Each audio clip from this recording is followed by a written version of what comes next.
మన ప్రభువైన యేసుక్రీస్తు నామములో మీ అందరికీ నా శుభాలు తెలియజేస్తున్నాను. దేవునితో ఈ దినం ఈ కార్యక్రమంలో మిమ్మల్ని అందరినీ ఇలా కలుసుకోవడాన్ని బట్టి ప్రభు నామాన్ని గణపరుస్తున్నాను. దేవుడు మన కోసం సిద్ధపరిచిన వాక్యాన్ని మనం ధ్యానం చేద్దాం. లూకా సువార్త 7వ అధ్యాయము 50వ వచనాన్ని మనం చదువుకుందాం. అందులో ఉన్న వాగ్దానాన్ని మనం ధ్యానం చేద్దాం. నీ విశ్వాసము నిన్ను రక్షించును. నీ విశ్వాసము నిన్ను రక్షించును. నా ప్రియ సహోదరి సహోదరులారా, దేవుని యొక్క వాక్యాన్ని మీరు చాలా జాగ్రత్తగా గమనిస్తే ప్రభువైన యేసుక్రీస్తు వారు పలుకుతున్న మాట చాలా సూటిగా తెలియజేస్తున్నారు. నీ విశ్వాసము నిన్ను రక్షిస్తుంది. నీ నమ్మకము నిన్ను కాపాడుతుంది. నీ యొక్క అద్భుతమైన నీ జీవితంలో ఉన్న నువ్వు పెట్టుకున్న ఆశలను తప్పకుండా నిలబెడతాయి అని ఆయన చాలా అద్భుతమైన మాట వాగ్దానంగా మనకిస్తున్నారు. ఈరోజు మీ జీవితంలో మీరు దేన్ని నమ్మారు?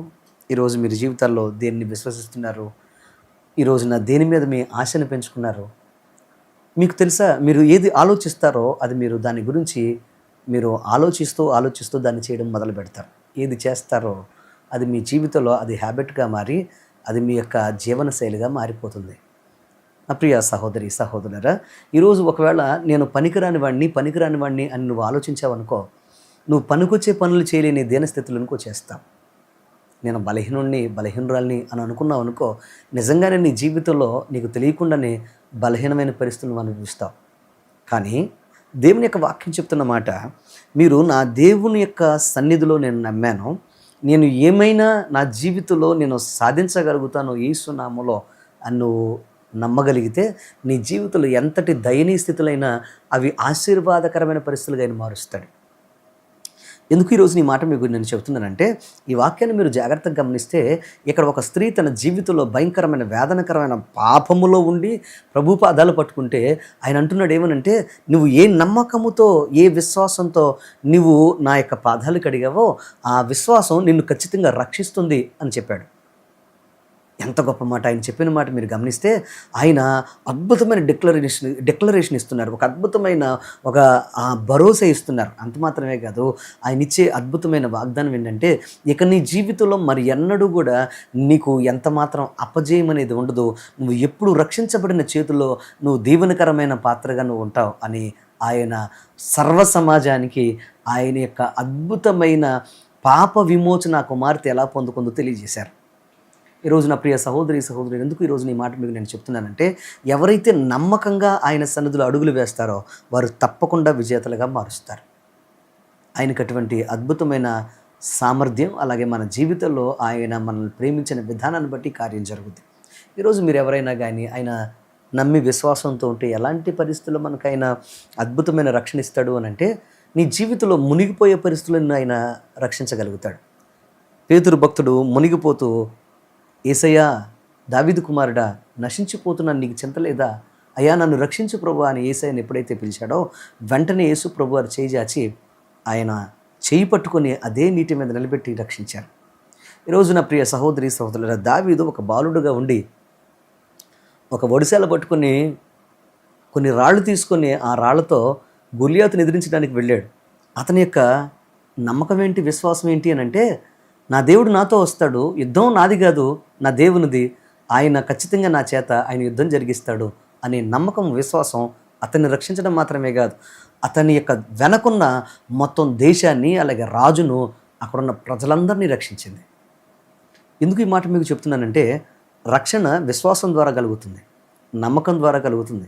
ఈరోజు నువ్వు ఎంత గట్టిగా నమ్మితే నువ్వు అంత అద్భుతం చూస్తావు.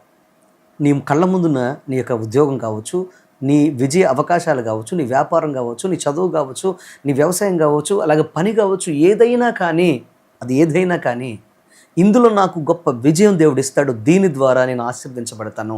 ఎందుకనంటే నాకున్న ప్రతిదీ ఆయన చేతుల్లో నేను పెడుతున్నాను, ఆయన అద్భుతంగా నన్ను వాడుకుంటాడు, నన్ను విడిచిపెట్టడనే విశ్వాసం నీకుంటే తప్పకుండా నిన్ను ఆయన విజేతగా మారుస్తాడు. ఎన్ని అవమానకరమైన పరిస్థితులైనా కానీ, ఎన్ని భయంకరమైన దీనస్థితులను వెంటాడుతున్నా, నా ప్రియ సహోదరి సహోదరులు మర్చిపోకండి, ఆయన ఎప్పుడు నీతో ఉంటాడు. ఆయన నిన్ను చేయి విడిచిపెట్టే దేవుడు కాదు. ఒకని తల్లి ఒకరిని ఆదరించినట్లుగా నేను నిన్ను ఆదరిస్తాను అని ఆయన వాగ్దానం చేసిన దేవుడు. ఈరోజు నా చూడు, నా అరచేతుల్లో నేను చిక్కున్నానని వాగ్దానం చేసిన దేవుడు నీతో మాట్లాడుతున్నాడు. తమ్ముడు, చెల్లి, ప్రియ సహోదరి సహోదరులరా, నా ప్రార్థనలు ఏమవుతున్నాయి, అలాగే నా యొక్క యాచనలు ఏమవుతున్నాయి? నేను ప్రతి దినం దేవుని మందిరానికి వెళుతున్నాను కదా అని నువ్వు అనుకుంటున్నావేమో. ఇంకా నీ జీవితంలో ఆయన ఆశించిన విశ్వాసము, అలాగే ఆయన కోరుకున్న నమ్మకత్వము ఇంకా నీలో లేదేమో ఒకసారి పరిశీలించి పరీక్షించుకోవాలని మీకు మనవి చేస్తున్నాను. ఒక ఆలోచన దేవునిలో, ఇంకొక ఆలోచన లోకంలో ఉండకూడదు. కొంచెం విశ్వాసం, కొంచెం అవిశ్వాసం అనేది ఉండకూడదు. కొంచెం నమ్మకం, కొంచెం అపనమ్మకం అనేది ఉండకూడదు.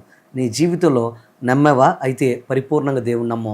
తప్పకుండా నా జీవితంలో సమయానికి నన్ను దేవుడు కాపాడుతాడు అని నువ్వు నమ్మగలిగితే తప్పకుండా ఆయన కార్యం చూస్తాం. ఎందుకనంటే ఆయన నమ్మిన వారి కోసం ఆయన సర్వ సృష్టిని స్తంభింపజేసిన వాడు ఆయన. ఎందుకు ఈ మాట మీకు చెప్తున్నంటే, యెహోషువ ప్రార్థన చేసినప్పుడు సూర్యచంద్రులు ఆగిపోయినాయి అని దేవుని వాక్యం సెలవిస్తుంది, చరిత్ర తెలియజేస్తుంది. ఈరోజు నా ప్రియ సహోదరి సహోదరులు, మీరు ఎవరైనా కానీ, మీ పరిస్థితులు ఏమైనా కానీ, ఎంతటి దీనస్థితులు అయినా కానీ ఆయన దిగి వచ్చే దేవుడు. విశ్వాసంతో అడగండి, తప్పకుండా ఆయన మీ జీవితంలో కార్యం చేస్తాడు. దేశం కానీ దేశంలో ఉన్నాం, ప్రాంతం కానీ ప్రాంతంలో ఉన్నాం, ఎవరు లేరు మాకు, మమ్మల్ని ఎవరు ఆదరిస్తారు అని బాధపడుతున్నారేమో. ఈ అధికారాలు లేకపోతే ఈ చట్టాలు మమ్మల్ని ముంచేస్తాయేమని అనుకుంటున్నారేమో. ఈరోజు నమ్మండి, ఆయన నమ్మిన వారిని ఎన్నడూ ఆయన చేయి విడిచిపెట్టే దేవుడు కాదు. ఆయన హస్తాల్లో మనల్ని ఆయన కాపాడుకునే దేవుడు. ఎందుకనంటే ఆయన తప్పకుండా నిన్ను రక్షించడానికి గల కారణం ఏంటంటే, నీ కోసం ఆయన ప్రాణం పెట్టి వెల చెల్లించాడు. ఈరోజు బలహీనతల మధ్యన, అపవాది బంధకాల మధ్యన, అనారోగ్యాల మధ్యన ఒకవేళ నువ్వు కొట్టుమిట్టాడుతున్నావేమో, తప్పకుండా ఆయన నిన్ను రక్షిస్తాడు. నమ్మి ప్రార్థన చేయి. ఈ దినమంతా దేవుడు నీకు తోడుగా ఉండడం మాత్రమే కాదు, రానున్న దినాల్లో ఒక బలమైన వ్యవస్థగా ఆయన నిలబెట్టి ఆశీర్దిస్తాడు. అటువంటి కృప దేవుడు నీకు, నీ కుటుంబానికి, అలాగే నీ పరిస్థితులకు అనుగ్రహించునుగాక. ఆమేన్. ప్రార్థన చేసుకుందాం. తలలు వంచండి. మా పరమ తండ్రి, నీ కొందాలు స్తోత్రాలు ప్రభువా. ఈ ప్రార్థనలు ఏకీభవించిన ప్రతి బిడ్డను మీరు ఆశీర్వదించండి. వారు ఏ ప్రాంతంలో ఉండి, ఏ దేశంలో ఉండి ఏకీభవిస్తున్నా వారి జీవితంలో అద్భుతం జరుగునుగాక. మీరే సమయానికి ప్రభువా మీ యొక్క హస్తాన్ని చాపి అద్భుతమైన రక్షణ రుచిని వారికి మీరు చూపించండి. బలహీనంగా ఉన్నారు, బాధల్లో ఉన్నారు, అవిశ్వాసంతో ఉన్నారనైనా బలపరచండి. వేదనకరమైన కష్టాల మధ్యన కృంగిపోయి ఉన్నారనైనా దయతో నీ ప్రేమను చూపించమని వేడుకుంటున్నాను. ఈరోజు ప్రత్యేకంగా ఎంతమంది అయితే వాక్యం చూస్తున్నారో వారందరి జీవితంలో ఒక అద్భుతం జరుగునుగాక. ఘనమైన కార్యం చేయండి రానున్న దినాల్లో. అలాగే ప్రత్యేకంగా ఈ దినమందు గొప్ప విజేతలుగా మార్చబడుతూ ముందుకు సాగిపోయే కృప దయచేయమని యేసు నామమున అడుగుచున్నాను తండ్రి. ఆమేన్. నా ప్రియ సహోదరి సహోదరులారా, ఈరోజు మీరు విన్న వాక్యం తప్పకుండా మీ స్నేహితులతో పంచుకొని, అలాగే షేర్ చేసి అనేక మందికి దీవెనకరంగా, మీకు దీవెనకరంగా ఉన్న వాక్యాన్ని పంచుకోవాలని మీకు మనవి చేస్తున్నాను. God bless you. దేవుడు మిమ్మల్ని దీవించును గాక. ఆమేన్.